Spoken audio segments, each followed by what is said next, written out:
여러분, 일본에는요 한 해에 지진이 나타나는 숫자가 2,000번이라고 그럽니다. 그러니까 적은 지진의 숫자가 아닌 것이죠. 그러니까 우리나라도 한 해에 2,000번씩 이상 지진이 일어난다면 얼마나 불안하겠습니까? 또 무섭고 두렵고 공포스럽고. 그래서 일본 사람들은 최근에 한 편의점에서 현대판 노아의 방주를 만들어서 팔고 있다는 것입니다. 왜 이렇게 노아의 방주, 현대판 노아의 방주는 뭐냐 했더니 지진이나 해일을 일어날 때 대피하는 용으로 사용하는 것이랍니다. 25명이 들어갈 수 있고요, 안전벨트를 맬 수가 있습니다. 그리고 자석이 다 되어 있고, 그리고 유사시에는 펼치면 잠을 잘 수 있는 침대도 될 수 있다고 합니다. 그리고 식량은 한 일주일 정도를 버틸 수 있는 식량과 구급약이 구비되어 있다는 것입니다. 왜 일본 사람들은 이렇게까지 현대판 노아의 방주를 만들면서 준비하고 있을까요? 아마도 이 지역에서 일어나는, 일본이라는 나라에서 일어나는 쓰나미나 지진에 대한 두려움과 공포 때문이라고 생각이 듭니다. 여러분, 일본 사람들뿐만 아니라 우리는 하루하루를 살아갈 때 참 많은 두려움 속에 살아갑니다. 그래서 오늘 말씀 제목도 두려움을 아웃시키고 담대함을 오케이 하는 마음과 태도를 갖자라는 제목으로 두려움 아웃, 담대함 오케이, 이렇게 말씀을 정했습니다. 오늘 본문에 등장하는 제자들은 우리가 3주 동안 살펴보고 있지만, 이 제자들은 예수님이 떠나고 자신들의 미래가 공포스럽고 무슨 일이 일어날지 모르는 죽음 앞에서 그들은 마음에 염려도 들고 걱정도 들고 낙심도 들고 불안도 들고 또 뭐도 드냐면 두려움도 들었다는 것입니다. 그래서 본문 1절을 우리가 살펴보고 있는데요, 이렇게 말씀하고 있잖아요. 너희는 마음에 근심하지 말라. 이 뜻의 이 근심이라는 단어가 복합적이라는 것입니다. 조금 전에도 말씀드렸지만 염려, 근심, 낙심, 불안 다 들어있어요. 여기 하나 들어있는 것이 뭐냐면 두려움도 들어있다는 것입니다. 그래서 이 말씀을 이렇게도 우리가 읽을 수 있습니다. 너희는 두려워하지 말라. 이렇게도 포함될 수 있다는 것입니다. 그러기 위해서 여러분들에게, 아니 우리에게 근심이 뭐예요? 라고 묻는다면 대부분의 사람들이 무서운 거예요, 떨리는 거예요, 이런 식으로 우리는 말합니다. 왜냐하면 개념적으로 정확하게 알기가 어렵기 때문이고, 누가 일부러 사전을 뒤져보겠습니까? 저 같은 사람 말고는 안 찾아볼 겁니다. 저는 말씀을 전해야 하니까 사전을 찾아보고 원어도 찾아보고 했던 거죠. 사전에 보니까 두려움을 이렇게 정의를 하더라는 것입니다. 위협이나 위험을 느끼는 마음이 불안해져서 생기는 부정적 감정이에요. 그러니까 이 두려움이라는 것은 부정적 감정이라는 거예요. 위험 때문에, 위협 때문에 내 마음속에 드는 뭔가 일이 안 될 것 같다, 두려운 일이 생기면 큰일이 일어날 것 같다라는 그 부정적 감정까지를 두려움이라고 합니다. 그러면 여러분, 이 성경책에는 사람이 언제 두려워하는지가 몇 가지들이 설명되어 있어요. 그것이 무엇일까요? 첫 번째는요, 대적자들. 두 번째는 전쟁.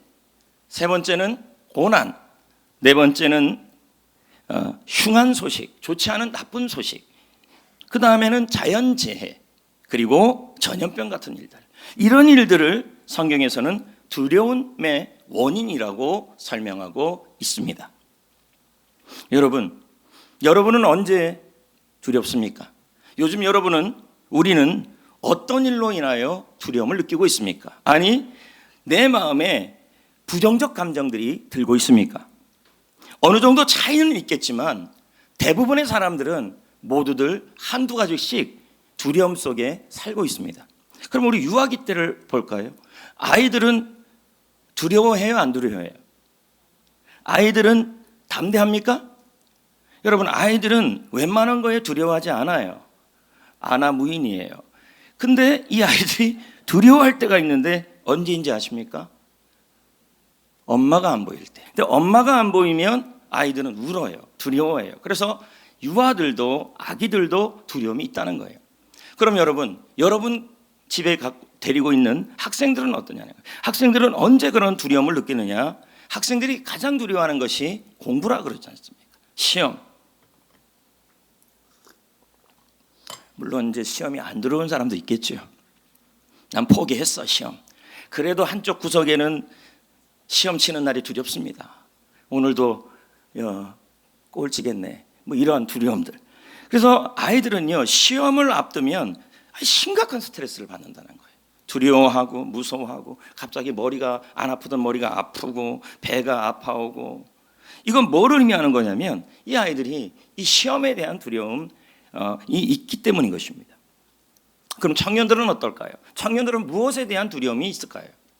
청년들은 취직에 대한 두려움, 결혼에 대한 두려움, 이런 두려움들을 갖고 살아간다 그럽니다. 이제 성인들은 무엇에 대해서 두려워하는가에 대해서 알아봤더니 직장생활, 사업하는 거, 특히 직장에서 승진이 떨어지고 사업하시는 분들은 고객이 안 찾아올까 봐, 또 어떤 분들은 업체가 잘 연결되지 않을까 봐, 이런저런 염려. 또 직장 다니는 분들은 내가 명예퇴직하지는 않을까, 또 사업이 실패하지는 않을까, 이런저런 두려움 속에 있습니다. 그리고 이제 점점 나이가 들어가면 갈수록 우리는 뭐에 대한 염려가 찾아오냐면 건강에 대한 두려움이 찾아오기 시작해요. 무슨 병이 걸리고 나면 이러다가 죽는 거 아니야? 이러다가 큰일 나는 거 아니야? 라는 두려움 속에 살아간다는 겁니다. 점점 나이가 들어가면서 신체적으로 예전과 같지 않은 기능들이 일어나는 거예요. 저도 자꾸 뭐 이빨 사이에 뭐가 껴요. 뭔 일이 있나고 치과에 갔더니 늙어서 그렇다 이제 이렇게 얘기를 하다. 그때부터 제가 자유를 하기 시작했어요. 차라리 그냥 쑤시면 되겠다 그냥. 이렇게 인정하고 나니까 속이 편안하더라고요. 이제 나도 늙어가서 잇몸이 내려간다는 거예요. 여러분 저도 이제 드디어 늙기 시작했습니다. 좋아해야 될지 나빠해야 될지. 예. 처음에는 제가 그게 받아들이지가 않더라는 거예요. 뭐가 자꾸 안 꼈는데 자꾸 끼기 시작하고 고기를 못 씹겠고 왜 그러지? 해서 치과에 갔더니 늙고 있다. 그냥 받아들여라. 대신 이쑤시개를 늘 여기 늙고 다녀라. 뭐 이런 얘기를. 근데 그 이후에 목사님들하고 식사를 했더니 다 이빨을 쑤시고 있더라고요. 그래서 그때 알아서, 그전에는 제가 그게 보이지도 않았거든요. 근데 이제는 왜 그러시는지를 알겠더라고요. 여러분 병원에 갔더니요, 몰랐을 때는 괜찮았는데 병원에 괜히 정기 검진 받고 종합 검진 받았더니 평상시에는 밥도 잘 먹었는데 병원에서 뭐 암이라 그러거나 막 이렇게 되면 마음이 갑자기 두려워지고 염려가 되는 것입니다. 특히 이제 연세 들어갈수록, 나이가 들어갈수록 60, 70, 80 이제 연세가 들어갈수록 뭐에 대한 두려움이 크냐면 노후 생활에 대한 두려움이 크다는 거예요. 요제프 키르슈너는 자신이 살아오면서 품었던 이 공포감, 두려움들을 목록으로 적었어요. 적었더니 생각나는 것마다 다 적었더니 자그마치 345가지였어요. 너무도 많은 두려움 속에 살아간다는 거예요. 그래서 그가 이 345가지의 이 내용을 세 가지로 분류를 해봤다는 거예요. 그랬더니 세 가지로 정리가 되더라는 거예요. 첫째, 획득한 것을 잃게 될 거라는 두려움.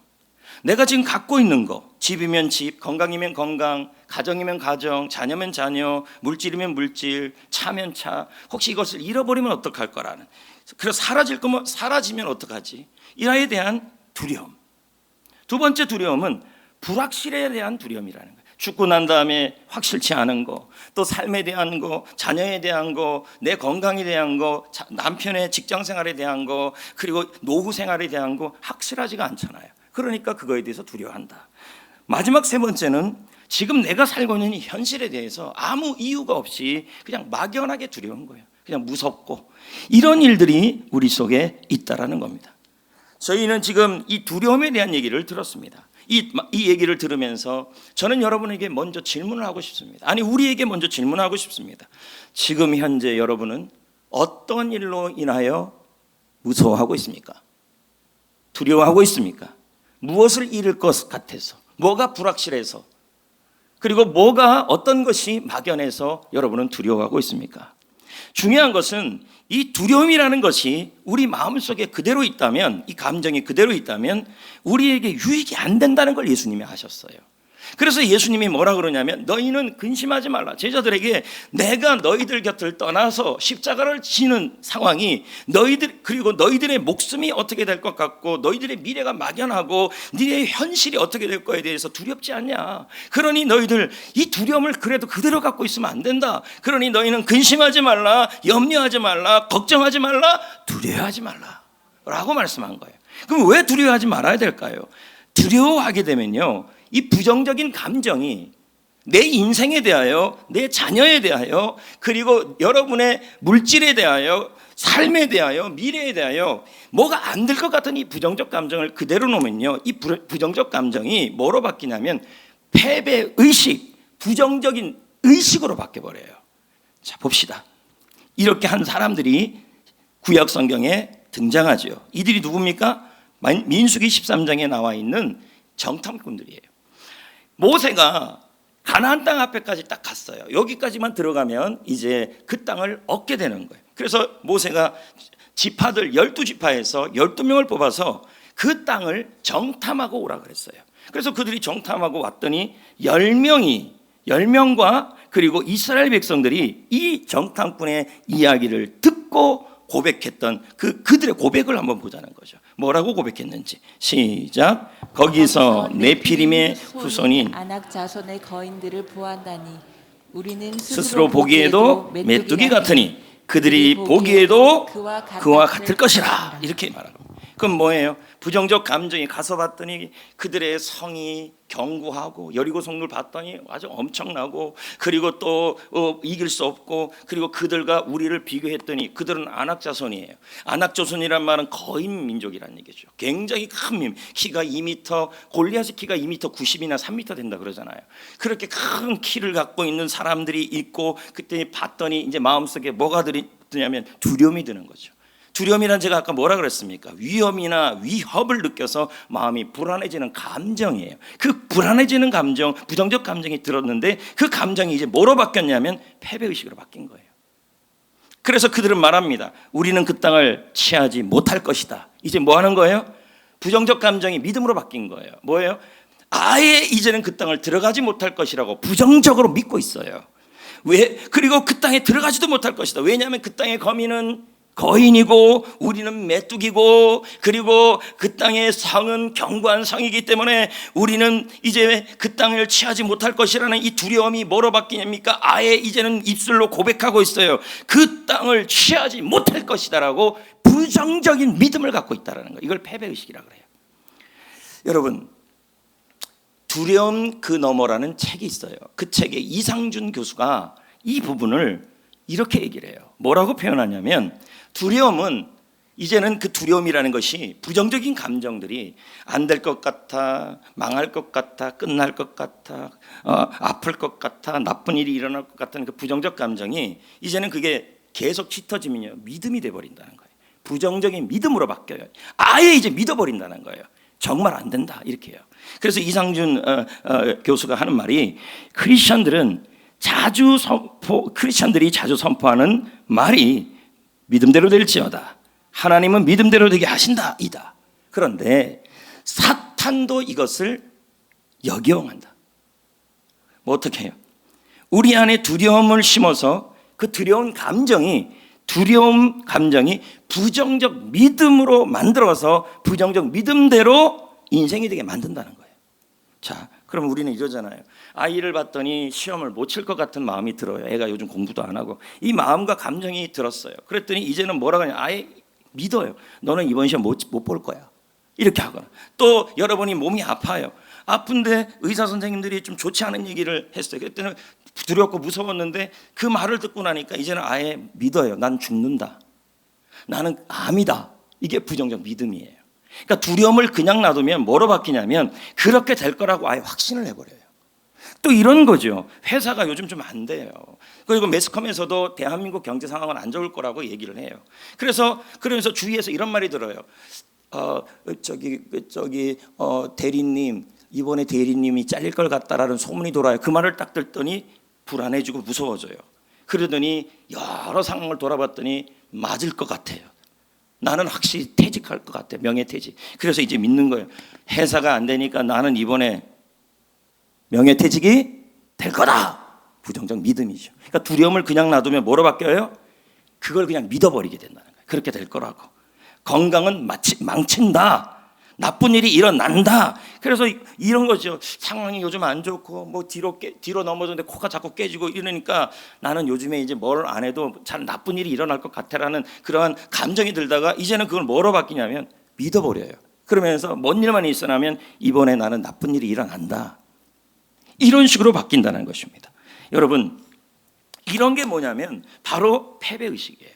저는 여러분들에게 두려움이 드는 건 어쩔 수 없죠. 사람의 감정이기 때문에.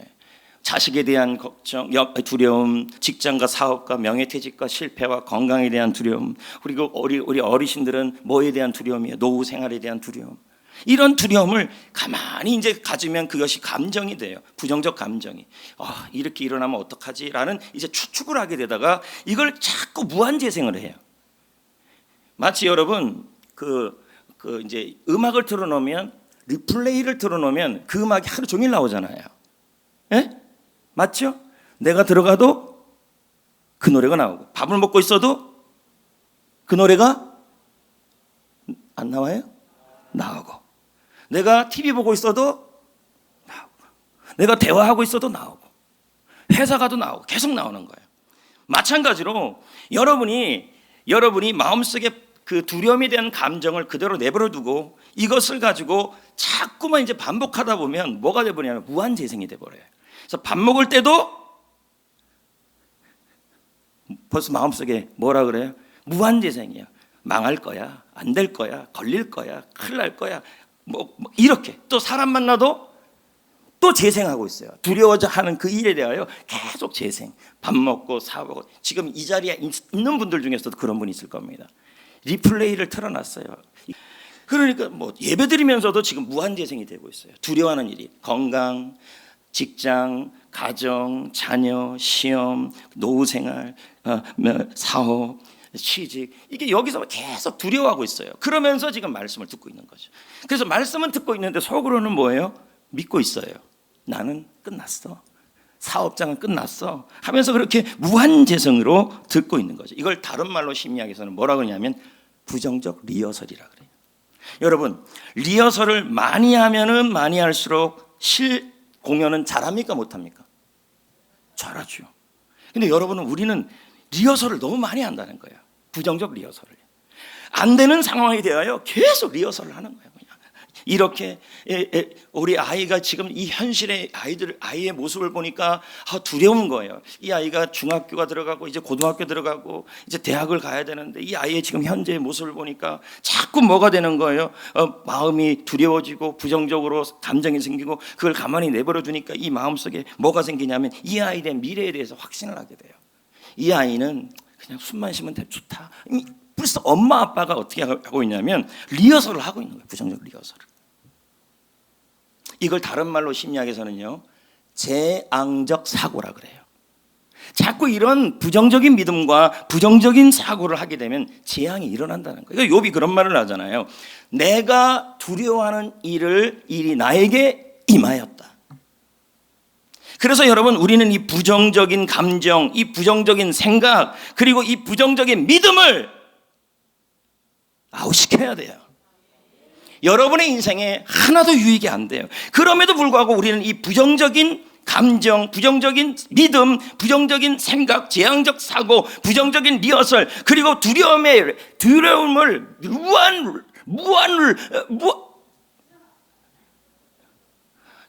리필이라 할 뻔했어요. 뭘 이걸 리필까지 합니까? 무한 재생을 한다는 거예요. 계속. 그러니까 삶이 얼마나 고달프겠습니까? 이렇게 되면요, 우리는요 두려움의 노예가 돼버려요. 이걸 성경에서 히브리서 2장 15절에 분명히 언급하고 있어요. 읽어봅시다. 시작. 무서워함으로 한평생 매어 종노릇하는. 자, 두려워하니까 우리가 어떻게 된대요? 종이 된다. 노예가 된다. 결국 망하게 되는 거죠. 좋은 게 아니라니까요. 참 이 세상은 두려울 일이 너무 많아요. 이 세상은 참 염려할 일이 많아요. 제가 아까 말했던 아이들은 엄마가 안 보이는 거, 학생들은 시험, 그리고 청년들은 취직과 결혼, 또 우리 성인들은 직장과 사업과 명예퇴직과 실패와 건강에 대한 두려움, 노인들은 어르신들은 건강과 노후 생활에 대한 이런 두려움. 이걸 갖고 그냥 마음속에 그대로 두니까 이게 부정적 감정이 되고, 이걸 빨리 포기하지 않으니까 뭐예요? 무한 재생이 되는 거예요. 밥을 먹어도 그 일을 두려워하고, 뭘 해도 두려워하고, 사람을 만나도 두려워하고, 계속 그 두려워하는 것을 무한 재생, 부정적 리필, 부정적 리허설을 계속 하게 되니까 결국은 두려움 안에 갇히게 돼 버리는 거죠. 그래서 이상준 목사가 아까 그 책에서 이렇게 말해요. 성도인데도요, 크리스찬인데도요, 두려움을 끊어내지 못하고 두려움을 아웃시키지 못하면 수용소 안에 투옥되는 거래요. 성도도 그렇다는 거예요. 자, 중요한 말이죠. 다 같이 읽어볼까요? 두려움이 지속적인 삶의 태도로 굳어져 버린다면, 누가요? 불신자는 말할 것 없이 우리가 그렇게 계속 두려워함이 계속 마음속에 굳어지면요, 사탄의 수용소에 장기 투옥되는 결과를 맺게 된다. 크리스천이지만 사단의 수용소 안에서 있다는 거죠. 그러니까 우리가 계속 두려워하는 마음을 갖고 직장 문제, 아이 문제, 자녀 문제, 시험 문제, 학생들은 시험 문제, 취직 문제, 결혼 문제, 자녀 문제, 사업 문제, 명예퇴직 문제, 그리고 나의 미래에 대한 두려움, 그리고 실패에 대한 두려움, 건강에 대한 두려움, 노후 생활에 대한 두려움, 하늘에도 내가 붙잡혀 있는 그 두려움을 잊어보려고 여러분들은 여러 노력들을 하겠죠. 근데 그것을 그냥 갖고 계속 리허설을 하고 무한 재생을 하고, 그러면 이게 뭐예요? 패배의식, 재앙적 사고, 부정적인 믿음이 돼버리니까 이제 뭘 하더라도 뭐예요? 하나님을 믿고 있는데도, 크리스찬인데도 마음속에 한쪽은 항상 뭐가 이게 아파요. 이 한쪽이. 그리고는 성도임에도 불구하고 뭘 해도 가정 이거 어떡하지? 두려워 이렇게 하면서 살면서 뭘 해도 사탄의 수용소 안에 있는 것처럼 그렇게 우울하게 살아간다는 거예요. 여러분, 하나님이 우리에게 주시는 마음은 두려워하는 것이 아니에요. 할렐루야. 그러므로 여러분, 우리는 이 두려움을, 무슨 두려움이든지 간에 이 두려움을 주 예수 그리스도의 이름으로 아웃시켜야 합니다. 할렐루야. 성도는 두려움 안에 사는 것이 아니라 두려움 밖에서 하나님이 주시는 용기와 담대함으로 살아가야 하는 것입니다.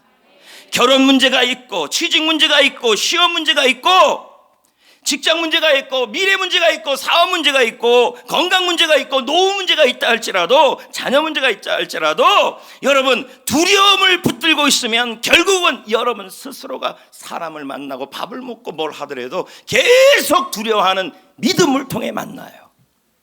만나면서도 이렇게 얘기하겠죠. 만났으면 이 만나면 안 될 거야. 이미 자기가 믿고 있는 거죠. 그래서 실제 그 일이 일어나는 거죠. 욥기 말씀처럼 내가 두려워하는 그 일이 내게 임한다. 그래서 예수님이 이것이 너무 안 좋다는 걸 아니까 제자들이 지금 염려하고 있잖아요. 두려워하고 있잖아요. 낙심하고 있잖아요. 왜요? 예수님과 떠난다예요, 예수님이. 그러니까 이제 어떻게 살아요? 그러니까 마음이 무섭고 두려운 거죠. 그랬더니 예수님이 뭐라 그럽니까? 너희는 근심하지 말라. 염려하지 말라. 지난주까지 걱정하지 말라. 오늘은 또 뭐라 그래요? 너희들 모든 상황 속에서 부정적 감정, 그리고 두려워지는 감정이 있는데 그렇게 하지 말아라. 이렇게 지금 말씀하는 거예요. 여러분, 우리 주님은 여러분에게 담대함을 주기를 원하시는 분이에요.